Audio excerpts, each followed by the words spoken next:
నమస్కారం, డిఆర్టీవీ న్యూస్ కి స్వాగతం. హెడ్లైన్ చూద్దాం.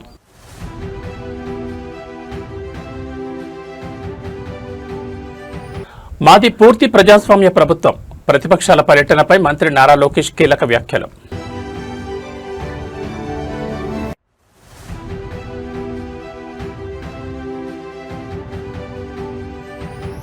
ఆక్వా రంగానికి మెరికల్ లేని విద్యుత్ సబ్సిడీ 1,175 కోట్ల భారీ నిధులు విడుదల చేసిన ప్రభుత్వం.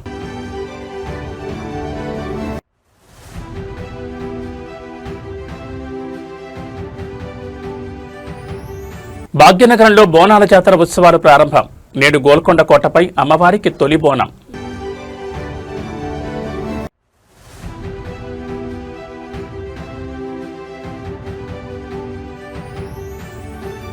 హైదరాబాద్లో గ్లోబల్ దౌత్య సంబరం. ప్రతిష్టాత్మక బ్రిక్స్ మంత్రుల సదస్సు ప్రారంభం. ఇక డీటెయిల్స్ చూస్తే ఆంధ్రప్రదేశ్ రాజకీయాల్లో నాయకుల మధ్య పర్యటనల పర్మిషన్లు మరియు ప్రజాస్వామ్య వెలుపలపై సరికొత్త రగడ మొదలైంది. గత ప్రభుత్వ హయాంలో విపక్ష నేతలను ఇళ్లకే పరిమితం చేస్తూ హౌస్ అరెస్టులు చేసిన సంస్కృతికి భిన్నంగా తమది పూర్తి ప్రజాస్వామ్య ప్రభుత్వం అని మంత్రి నారా లోకేష్ స్పష్టం చేశారు. వైఎస్ జగన్మోహన్ రెడ్డి పర్యటనలను ఉద్దేశించి మాట్లాడుతూ తాము ప్రతిపక్ష నేతలకు హెలికాప్టర్ వేసుకుని తిరిగేందుకు కూడా పర్మిషన్లు ఇచ్చామని, అయితే పర్యటనల నెపంతో రాష్ట్రంలో శాంతి భద్రతలకు విఘాతం కలిగిస్తే మాత్రం చట్టం తన పని తాను చేసుకుపోతుందని, ఎవరిని వదిలేదని కఠిన హెచ్చరికలు జారీ చేశారు. ఏపీలో శాంతి భద్రతల నిర్వహణపై ప్రభుత్వం అత్యంత కఠినంగా వ్యవహరిస్తోంది. గతంలో తమ నాయకుల పర్యటనల సమయంలో పోలీసుల ఆంక్షలు ఏ విధంగా ఉండేవో గుర్తు చేస్తూ ప్రస్తుత ప్రజాస్వామ్య పాలనలో ప్రతిపక్షాలు కల్పిస్తున్న స్వేచ్ఛను మంత్రి లోకేష్ ఎత్తి చూపారు. రాష్ట్రంలో శాంతియుత వాతావరణాన్ని కాపాడుకుంటూ రాజకీయ విమర్శలు ప్రతి విమర్శల మధ్య ప్రజాస్వామ్య హక్కులకు భంగం కలగకుండా చూస్తూ శాంతి భద్రత పరిరక్షణ కోసం క్షేత్రస్థాయిలో పోలీసు యంత్రాంగం పడ్డ కష్టాన్ని గౌరవించాలని, ఆందోళన పేరుతో ఉద్రిక్తతలు సృష్టిస్తే ఊరుకునేది లేదని తేల్చి చెప్పారు. ఈ తాజా వ్యాఖ్యలతో అటు వైఎస్ఆర్ కాంగ్రెస్, ఇటు తెలుగుదేశం శ్రేణుల మధ్య డిజిటల్ ప్లాట్ఫామ్స్ పై #వార్ పీక్స్ కు చేరింది.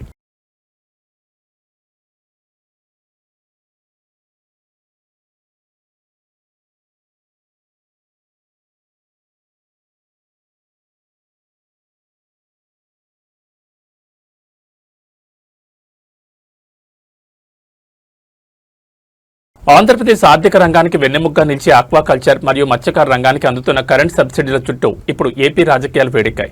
గత వైఎస్ఆర్ కాంగ్రెస్ ప్రభుత్వం విధించిన కఠిన నిబంధనల వల్ల ఆక్వా రైతులు ఎదుర్కొన్న కష్టాలను ప్రస్తావిస్తూ వ్యవసాయ మంత్రి అచ్చెన్నాయుడు తీవ్రస్థాయిలో ధ్వజమెత్తారు.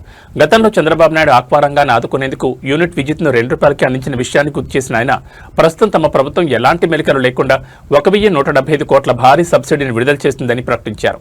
ఈ క్రమంలోనే విపక్ష నేత జగన్మోహన్ రెడ్డి చేసిన విమర్శలపై కౌంటర్ ఇచ్చారు. రాష్ట్రంలోని కోస్తా జిల్లాలో లక్షలాది ఎకరాల్లో సాగుతున్న రొయ్యల, చేపల చెరువులకు కరెంటు ఛార్జీల భారం తగ్గించేందుకు ప్రభుత్వం ప్రాధాన్యమిస్తోంది. గత ప్రభుత్వ హయాంలో ఆక్వాజోన్ పరిమితులు మరియు ఇతర సాంకేతిక కండిషన్ల పేరుతో సబ్సిడీలను నిలిపివేసి రైతులను నట్టేటముంచారని మంత్రి అచ్చెన్నాయుడు ఆరోపించారు.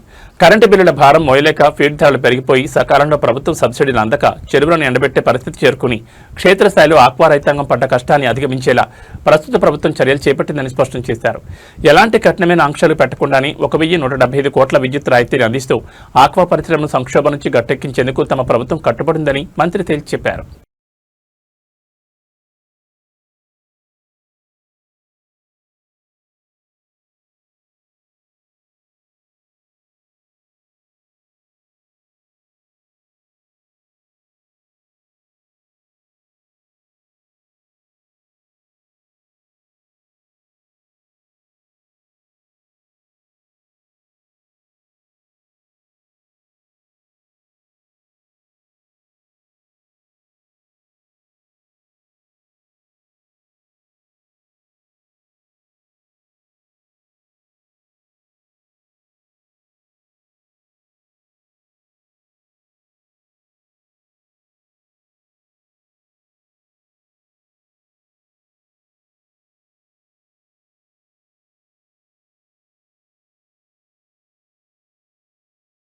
తెలంగాణ ఆత్మగౌరవానికి, భక్తి సంప్రదాయాలకు నిలువుటద్దలా నిలిచే చారిత్రాత్మక ఆషాఢమాస బోనాల ఉత్సవాలకు భాగ్యనగరం ముస్తాబైంది.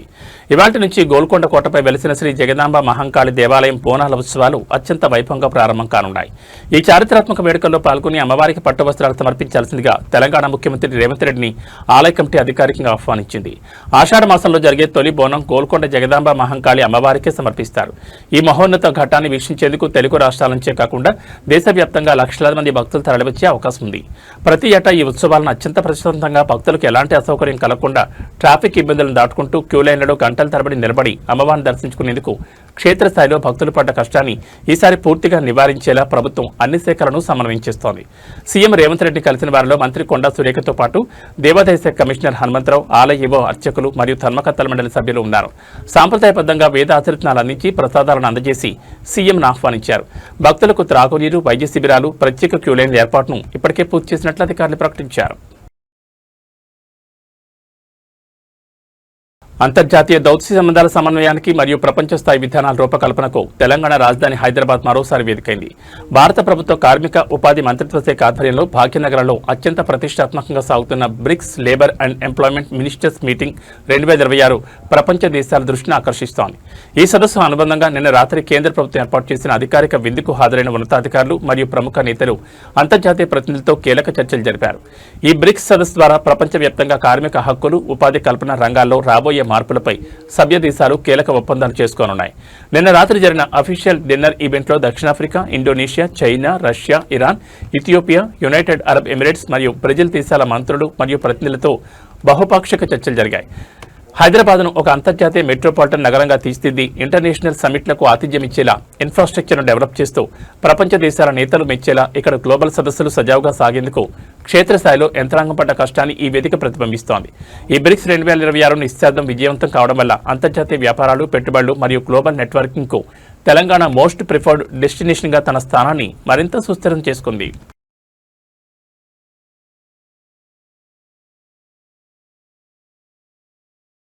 భారతదేశ ఆధ్యాత్మిక రాజధాని, ప్రధానమంత్రి నరేంద్ర మోడీ నియోజకవర్గమైన వారణాసి ఇన్ఫ్రాస్ట్రక్చర్ చరిత్రలో సరికొత్త అధ్యాయం ప్రారంభం కాబోతోంది. కాశీలో టూరిజం, అర్బన్ డెవలప్మెంట్ను ప్రపంచ స్థాయి ప్రమాణాలతో తీర్చిదిద్దేందుకు కేంద్ర ప్రభుత్వం సంచలన నిర్ణయం తీసుకుంది. పవిత్ర కాశీ నగరంలో ట్రాఫిక్ రద్దీని పూర్తిగా నివారిస్తూ 25,000 కోట్ల భారీ బడ్జెట్తో గంగా, వరుణ కారిడార్ల నిర్మాణానికి కేంద్రం గ్రీన్ సిగ్నల్ ఇచ్చింది. కాశీ విశ్వనాథుని దర్శించుకునేందుకు ఏటా దాదాపు 15 కోట్ల మందికి పైగా భక్తులు దేశ విదేశాల నుంచి వారణాసికి తరలివస్తున్నారు. ఈ భారీ టూరిజం రద్దీని తట్టుకునేలా 2 మెగా రహదారులను డిజైన్ చేశారు. ఏటా కోట్ల సంఖ్యలో భక్తులు తరలివస్తున్న తరుణంలో వారణాసిలోని ఇరుకైన వీధుల్లో ట్రాఫిక్ జామ్లలో చిక్కుంటూ గంటల తరబడి ప్రయాణ సమయాన్ని కోల్పోతూ క్యూలైన్ల వైపు వెళ్లేందుకు క్షేత్రస్థాయిలో దేశవ్యాప్త భక్తులు, స్థానిక ప్రజలు పడ్డ కష్టాన్ని శాశ్వతంగా తొలగించాలని ఈ కారిడార్లను నిర్మిస్తున్నారు. ఇందులో మొదటిదైన 46 కిలోమీటర్ల Ganga elevated corridor Varanasi ring రోడ్ను నేరుగా NH-19 కలుపుతుంది. అలాగే 43.2 కిలోమీటర్ల పొడవుతో నిర్మించే వరుణ కారిడార్ నేరుగా NH-31తో అనుసంధానం కానుంది. దీనివల్ల నగరంలోకి రాకుండానే జాతీయ రహదారుల ద్వారా సుదూర ప్రాంతాల భక్తులు కాశీకి చేరుకోవచ్చు. వారణాసిలో గంగా, వరుణ కారిడార్ల నిర్మాణం పూర్తయితే అది కేవలం ఉత్తరప్రదేశ్ రవాణా వ్యవస్థనే కాకుండా భారతదేశ ఆధ్యాత్మిక పర్యాటక రంగాన్ని గ్లోబల్ లెవెల్కు తీసుకెళ్తుంది. విశాఖపట్నం బ్లూ ఎకానమీ మరియు మత్స్యకారుల జీవన భద్రతపై ఆందోళన రేకెత్తిస్తూ తీర ప్రాంతాల్లో మరో ఘోర ప్రమాదం చోటు చేసుకుంది. వైజాగ్ ఫిషింగ్ హార్బర్ సమీపంలో వేటకు వెళ్లిన 7 మత్స్యకారుల బోటు సముద్రంలో ప్రమాదానికి గురైంది. ఈ ప్రమాదంలో బోటులోని 2 మత్స్యకారులు తీవ్రంగా గాయపడగా తోటి వేటగాళ్లు అత్యంత సాహసోపేతంగా స్పందించి వారిని రక్షించి తీరానికి చేర్చారు. ప్రస్తుతం బాధితులు ఆసుపత్రిలో అత్యవసర చికిత్స పొందుతున్నారు. హార్బర్ నుండి వేటకు బయలుదేరిన కొద్దిసేపటికే సాంకేతిక లోపం లేదా సముద్రపు అలల తీవ్రత కారణంగా బోటు ఒక్కసారిగా ప్రమాదానికి గురైనట్లు ప్రాథమిక సమాచారం అందుతోంది. బోట్లోని 7 మత్స్యకారులు నీటిలో మునిగిపోయే పరిస్థితి రాక సమీపంలోనే ఉన్న ఇతర బోట్ల మత్స్యకారులు సకాలంలో స్పందించి రెస్క్యూ ఆపరేషన్ చేపట్టారు. ప్రాణాలను అరచేతులు పెట్టుకుని రెక్కాడితే గాని డొక్కాడిన బతుకులతో ప్రతిరోజు సముద్ర పాలలపై వేటకు వెళుతూ ఇలాంటి ఆకస్మిక ప్రమాదాలు జరిగి ప్రాణాపాయ స్థితిలో ఆసుపత్రి పాలు కావడంతో క్షేత్రస్థాయిలో మత్స్యకార కుటుంబాల పడ్డ కష్టాన్ని అధిగమించేలా మత్స్యశాఖ తక్షణ సహాయక చర్యలు ప్రకటించాలని స్థానిక సంఘాలు డిమాండ్ చేస్తున్నాయి. హార్బర్ పరిధిలో పదే జరుగుతున్న ఈ ప్రమాదాలపై మెరైన్ పోలీసులు విచారణ ప్రారంభించారు. బోట్ల సామర్థ్యం మరియు రక్షణ కవచాల నాణ్యతను సమీక్షించాల్సిన అవసరం ఉందని స్పష్టం చేస్తున్నారు.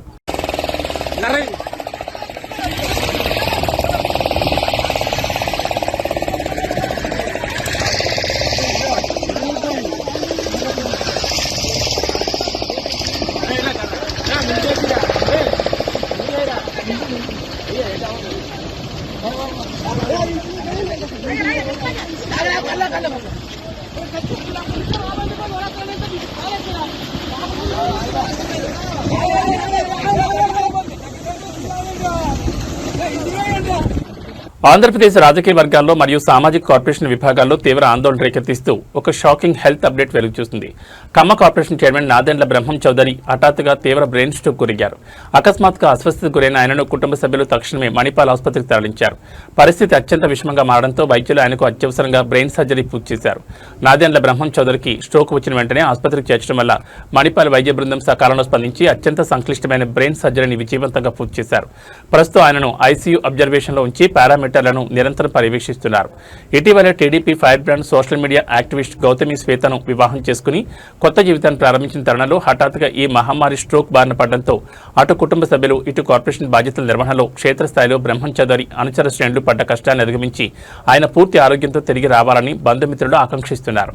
తెలుగుదేశం పార్టీ అగ్రనాయకత్వం సైతం మణిపాల్ ఆసుపత్రి వైద్యులతో నిరంతరం సంప్రదింపులు జరుపుతూ మెరుగైన వైద్య సేవలు అందేలా పర్యవేక్షిస్తోంది. హైదరాబాద్ నగరంలోని విద్యా సంస్థల పర్యవేక్షణ మరియు సిలబస్ గైడ్లైన్స్ పై తీవ్ర ప్రశ్నలు రేకెత్తిస్తూ సైదాబాద్ ప్రాంతంలో ఒక సంచలన ఘటన వెలుగు చూసింది. ఒక ప్రైవేట్ పాఠశాలలో 2వ తరగతి చదువుతున్న చిన్నారి హోంవర్క్ డైరీలో నిర్దిష్ట మతపరమైన కల్మా మరియు సూరహ్ ఫాతిహాలను రాయాలని వాటిని పఠించాలని పాఠశాల సిబ్బంది నిర్దేశించినట్లు తల్లిదండ్రులు సంచలన ఆరోపణ చేశారు.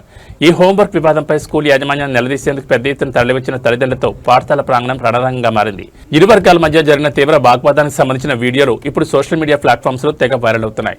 ప్రైవేట్ పాఠశాలలో అకాడమిక్ క్యాలెండర్ మరియు సిలబస్ బుక్స్ వెలువల విద్యార్థులపై ఇలాంటి మతపరమైన అంశాలను రుద్దడంపై చట్టపరమైన నిబంధనలు కఠినంగా ఉన్నాయి. సైదాబాద్ స్కూల్ ఘటనలో డైరీ ఆధారాలను బయటపెట్టిన తల్లిదండ్రులు బాధ్యులను ఉపాధ్యాయులను మరియు ప్రిన్సిపల్ను తక్షణమే సస్పెండ్ చేయాలని డిమాండ్ చేస్తున్నారు. ఎంతో నమ్మకంతో భారీగా ఫీజులు చెల్లించి పిల్లలను మంచి చదువుల కోసం ప్రైవేట్ స్కూళ్లకు పంపితే అక్కడ చదువు పక్కన పెట్టి లేనిపోని వివాదాల్లోకి చిన్నపిల్లలను లాగుతున్న పాఠశాలల తీరుతో క్షేత్రస్థాయిలో తల్లిదండ్రులు పడ్డ కష్టాన్ని ముగించేలా విద్యాశాఖ ఉన్నతాధికారులు జోక్యం చేసుకోవాలని స్థానికులు కోరుతున్నారు. ఈ వివాదంపై సైదాబాద్ లోకల్ పోలీసులు కూడా నిఘా పెట్టారు. పాఠశాల క్యాంపస్లో శాంతి భద్రతల సమస్య తలెత్తకుండా ముందస్తు చర్యలు చేపట్టారు. అయితే ఈ ఆరోపణలపై స్కూల్ మేనేజ్మెంట్ నుంచి ఇంకా ఎలాంటి అధికారిక స్పందన లేదా ప్రెస్ నోట్ విడుదల కాలేదు. నా పేరు సుప్రియా గౌడ్. మా నెఫ్యూ అంటే మా అక్క వాళ్ళ బాబు స్కూల్ నుంచి నేను పికప్ చేసుకోవడానికి వెళ్ళినుండే అనమాట. స్కూల్కి వచ్చిండో ఇంట్లో కూర్చుండో డైరీ చూపించిండో హోంవర్క్ చేయాలని చెప్పేసి. డైరీ చూపిస్తే ఇక్కడ ఏదో రాస్తుందని చూపిస్తే చూస్తే రీడ్ 1,2 కల్మా ఇంకా రీడ్ ఫతే అని చెప్పేసి కొన్ని ఉన్నాయన్నమాట డైరీలో. నాకు అర్థమైతలే అసలు ఒక అబ్బాయికి 6 years బాబు 2nd class బాబుకి ఈ ప్రాక్టీసెస్ అంది ఎందుకు చేపిస్తున్నారు మీరు? స్కూల్ అంటే క్వాలిటీ ఆఫ్ ఎడ్యుకేషన్ ఇవ్వాలి. రిలీజియస్ ఆస్పెక్ట్స్లో అసలు స్కూల్కి ఏ టైప్ ఆఫ్ ఇది కనెక్షన్ లేదు. If you are giving education just give that. మీరు ఇండైరెక్ట్గా ఇట్లా ప్రాక్టీసెస్ చేసి మేము కావాలని రాయలేదు, మేము బై మిస్టేక్ రాసినామంటే ఎంతవరకు తీసుకుంటాం? ఆల్రెడీ ఫస్ట్ ఒకసారి రాసిర్రు, రీడ్ 1,2 కల్మా అని రాసిర్రు, అది స్ట్రైక్ ఆఫ్ చేసిర్రు. ఓకే పర్లేదు, నేను చూడలేదు, నేను అది వదిలేసిన. ఇప్పుడు ఈ రోజు కూడా రాసి ఫతే చదివించండి, అదేదో సబ్జెక్ట్, ఆ పేరు నాకు కూడా తెలియదు, ఆ సబ్జెక్ట్ పేరు వేసి రాసి ఫతే చదవండి అని చెప్పి రాస్తున్నారు. అసలు వాడి ఏజ్ ఏంది, వాడి రిలీజన్ ఏంది అంటే అదొక టైప్ ఆఫ్ బ్రెయిన్ వాష్ లాగానే ఫీల్ అయినా. నేను అడిగితే ఆ స్కూల్ ప్రిన్సిపల్ ఏమని చెప్తుంది, ఇది ఒక రిలీజియస్ ప్రాక్టీస్, ఇది అందరు స్టూడెంట్స్కి మ్యాండేటరీ అని చెప్తున్నారు. అట్లా mandatory? You are literally forcing things to write. అసలు యాక్చువల్లీ ఇక్కడ చూడండి, ఇక్కడ రాసింది రీడ్ ఇగో డేట్, ఈరోజుదే డేట్, ఇది ఈరోజుదే ఇక్కడ రాసింది. మళ్ళీ నేను మొత్తం డైరీ మొత్తం చెక్ చేస్తే మళ్ళీ నాకు ఇది ఒకటి కనిపించింది. ఇది ఆల్రెడీ స్ట్రైక్ ఆఫ్ అయిపోయింది.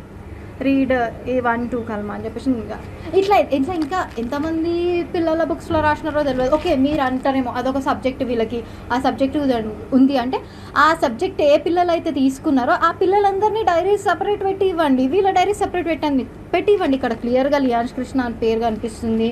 అట్లా రాస్తారు. మళ్ళీ వెళ్ళి ఫస్ట్ అడిగితేనేమో religious practice and it is necessary for all the students అన్నది. సెకండ్ టైం అది ఎవరైతే రాసిర్రో ఆమెనే వచ్చి నేను బై మిస్టేక్ రాసిన అంటారు. అంటే మీరు గడికి పేరు ఇట్లా చేంజ్ చేయడం అసలు కరెక్ట్? అది వాంటెడ్గానే రాసినట్టు నేను పర్సనల్గా ఫీల్ అవుతున్నాను.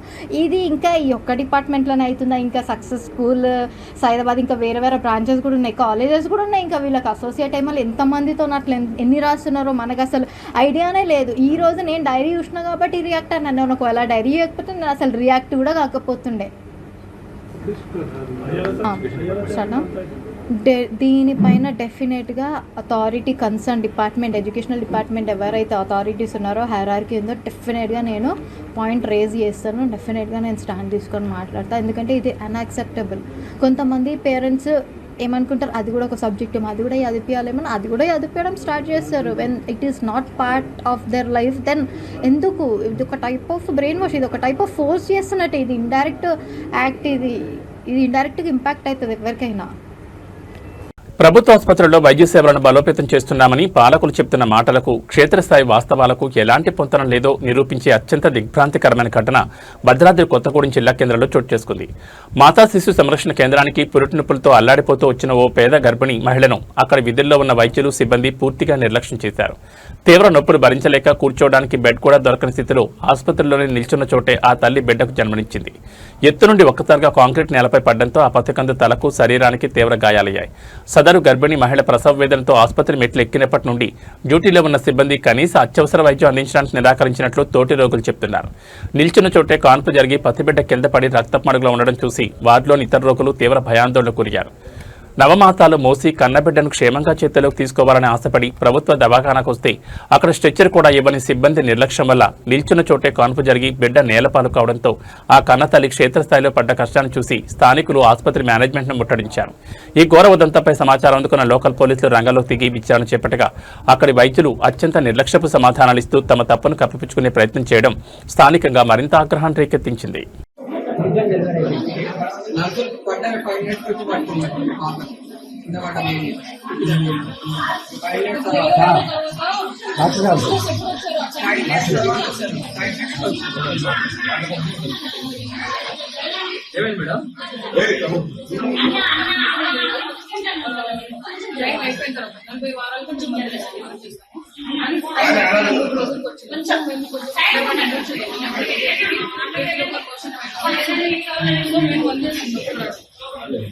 అయితే కొంచెం దారైతే ఓపెన్ అయింది, ఇంకా కొంచెం తొందరగా అయితే ఆమెకి ఏంటంటే మామూలుగా మంది చేసిన తర్వాత 6 గంటలకు చూడాలి ప్రోగ్రెస్ ఏంటో లేదా. కానీ ఏంటంటే తొందరగా ప్రోగ్రెస్ అయిపోయింది. అయితే కొంచెం పెయిన్ అని మామూలుగా 6 hours చాలా మంది పేషెంట్స్ అవ్వాలి. సో మంది చాలా అందులో ప్యాకేజ్ డెలివరీ అయింది. అది కాంప్లికేటెడ్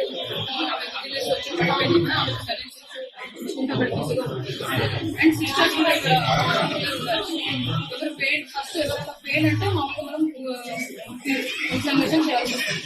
ఊరికి మనం ఫస్ట్ ఇన్ఫెక్షన్ వచ్చే ఛాన్సెస్ ఉంటుంది. వాళ్ళు అసలు అట్లీస్ట్ పెయిన్ ఉంది అంటే మనం వెళ్ళి చూడడానికి ఉంటుంది. ఆశా వర్కర్ వచ్చి చెప్పింది బ్లీడింగ్ అవుతుందంట అని చెప్తే సిస్టర్స్ చూడడానికి అని చెప్పి లేచారంటే అప్పుడే ఆమె ముగ్గేసి డెలివరీ కూడా అయింది. సో అట్లీస్ట్ ముందు చెప్పుంటే మాకు మేము వచ్చి చూసేవాళ్ళం. ఆమె అక్కడ నుంచి లేదు సార్ డెలివరీ ఆమె జస్ట్ వచ్చి చెప్పారు, వాళ్ళు లేచి వెళ్ళేసరికి ఆమె డెలివరీ అయిపోయింది. జస్ట్ 1 minute గ్యాప్, 1 minute లో ఆమె డెలివరీ అయిపోయింది. సో రియాక్ట్ అయ్యే లోపు ఆమె డెలివరీ అయిపోయింది. అట్లీస్ట్ పెయిన్ అని ముందు మదర్ అంటే సోషల్ మీడియా పవర్ ఏంటో మరియు ఒక సాదాసీదా అభిమాని గుండెల్లోని ప్రేమ స్టార్ హీరోల్ని ఎలా కదిలిస్తుందో నిరూపించే ఒక వండర్ఫుల్ మూమెంట్ టాలీవుడ్లో హాట్ టాపిక్గా మారింది. ఇంటర్నెట్ ప్రపంచంలో అయ్యగారి #1 అనే సింగిల్ డైలాగ్తో రాత్రికి రాత్రి సెన్సేషన్ క్రియేట్ చేసిన ఫ్యాన్ నాగరాజు గుంటూరులో జరిగిన లెనిన్ చిత్ర ఈవెంట్లో తన డ్రీమ్ హీరో అఖిల్ అక్కినేని కలుసుకున్నారు. అఖిల్ని చూడగానే స్టేజ్ పైనే కాళ్లపై పడి కన్నీళ్లు పెట్టుకున్న నాగరాజును అఖిల్ ప్రేమతో పైకి లేపి గట్టిగా ఆలింగనం చేసుకున్నారు. అఖిల్ అక్కినేని నటించిన యాక్షన్ డ్రామా లెనిన్ చిత్ర ప్రమోషన్ భాగంగా గుంటూరులో గ్రాండ్ ఈవెంట్ ప్లాన్ చేశారు. ఈ ఈవెంట్ కు ప్రత్యేక అతిథిగా హాజరైన వైరల్ ఫ్యాన్ నాగరాజును అఖిల్ స్వయంగా స్టేజ్ పైకి ఆహ్వానించి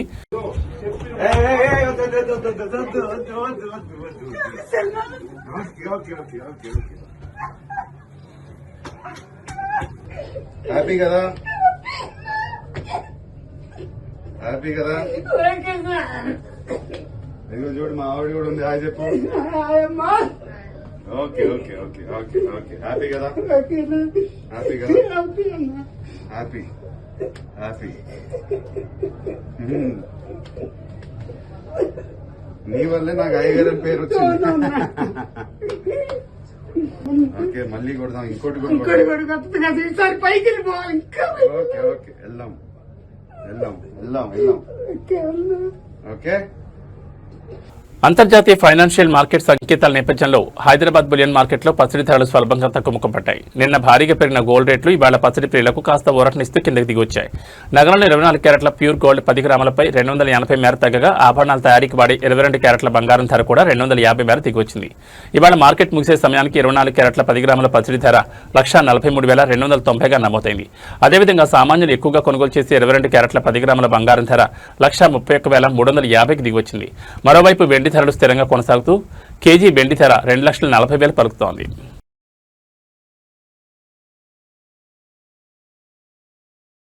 ఆంధ్రప్రదేశ్లో ప్రకృతి ఒకేసారి 2 విభిన్న రూపాలు చూపిస్తోంది. ఒకవైపు ఉత్తర కోస్తాంధ్రాలను వర్షాలు ముంచెత్తడానికి సిద్ధమవుతుంటే మరోవైపు దక్షిణ కోస్తా రాయలసీమ జిల్లాలను ఎండలు నిప్పులు కొలిమిలా మారుస్తున్నాయి. బంగాళాఖాతంలో ఏర్పడిన అల్పపీడనం మరింత బలపడిందని భారత వాతావరణ శాఖ అత్యవసర బులెటిన్ విడుదల చేసింది. ఈ అల్పపీడనం రాబోయే 2-3 రోజుల్లో బెంగాల్ మీదుగా తూర్పు భారతం వైపు పయనించనుండడంతో ఉత్తర కోస్తాలో నేడు రేపు మోస్తరు వర్షాలు కురిసే అవకాశం ఉంది. అయితే రాయలసీమ వాసులకు మాత్రం ఎండల శాఖ తప్పేలా లేదు. ఈ అల్పపీడనం మరియు ఉపరితల ఆవర్తనం కారణంగా స్తంభించిపోయిన రుతుపవనాల్లో తిరిగి కదలికొచ్చే అవకాశం ఉందని అధికారులు అంచనా వేస్తున్నారు. ఉత్తర కోస్తా జిల్లాలోని లోతట్టు ప్రాంతాల ప్రజలు అప్రమత్తంగా ఉండాలని హెచ్చరించారు. గత కొన్ని వారాలుగా ఎండల తీవ్రతతో అల్లాడిపోతూ పంటలు ఎండిపోకుండా కాపాడుకునేందుకు మరియు తాగునీటి ఎద్దడిని తట్టుకునేందుకు క్షేత్రస్థాయిలో రైతాంగం సామాన్య ప్రజలు పడ్డ కష్టాన్ని వాతావరణంలో వస్తున్న ఈ మార్పులు కొంతవరకు ప్రభావితం చేయనున్నాయి. అయితే వర్షాలు కేవలం ఉత్తర కోస్తాకే పరిమితం కావడం వల్ల రాయలసీమ మరియు దక్షిణ కోస్తా ప్రాంతాల్లో రాబోయే 6-7 రోజుల పాటు ఎండల తీవ్రత గరిష్ట స్థాయిలోనే కొనసాగుతుందని ప్రజలు మధ్యాహ్నం వేళలో బయటకు రావద్దని వాతావరణ కేంద్రం స్పష్టం చేసింది.